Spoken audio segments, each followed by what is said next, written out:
আসসালামু আলাইকুম, সবাইকে স্বাগতম। আইসিটি বিষয়ের এই যে বরিশাল বোর্ড 2024 সালে সি প্রোগ্রামিং সম্পর্কিত যে প্রশ্নটি এসেছিল ওইটার খ নম্বরে বলেছিল সি প্রোগ্রামের শেষ লাইনে রিটার্ন জিরো লেখার যৌক্তিকতা কী। অনেক সময় সি প্রোগ্রামের শেষ লাইনে আমরা রিটার্ন জিরো লিখি, প্রশ্ন হচ্ছে কেন লিখি, তাই না? আচ্ছা, তো যাই এইভাবে আমরা ব্যাখ্যাটা দিতে পারি। সি প্রোগ্রামের শেষ লাইনে রিটার্ন জিরো লেখার কারণটি হচ্ছে প্রত্যেকটা লাইনের প্রত্যেক ফাংশন শেষে একটা রিটার্ন মান থাকতে হয়। প্রত্যেকটা ফাংশন শেষে কি রিটার্ন করবে তার মানটা থাকা লাগে। এখন আমরা যদি ফাংশন শেষে কিছু একটা রিটার্ন পেতে চাই তাহলে রিটার্ন সেই মানটা রিটার্ন করবে। আমি যদি জিরো রিটার্ন পেতে চাই তাহলে জিরো রিটার্ন করবে। অর্থাৎ প্রোগ্রামটি সম্পূর্ণ হওয়ার পর একটা কিছু রিটার্ন করবে। এখন আমি রিটার্নের মধ্যে যেটা লিখে দেবো সেটা রিটার্ন করবে। আমি যদি জিরো লিখি জিরো রিটার্ন করবে। এখন অনেকের মনে হতে পারে কেন জিরো না লিখলে কী ঘটনা ঘটবে?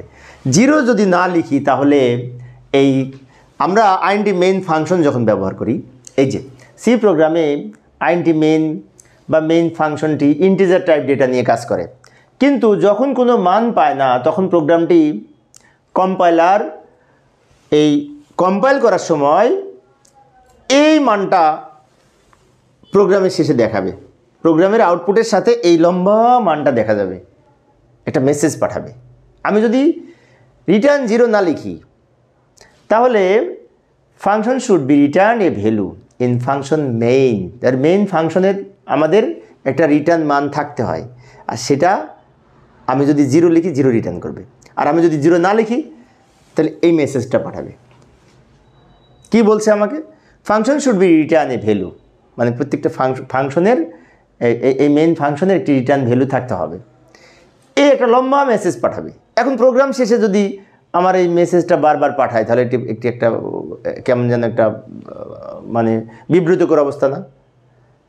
এই লাইনটা অ্যাভয়েড করার জন্য, এই মেসেজটা অ্যাভয়েড করার জন্য রিটার্ন জিরো লিখে থাকি।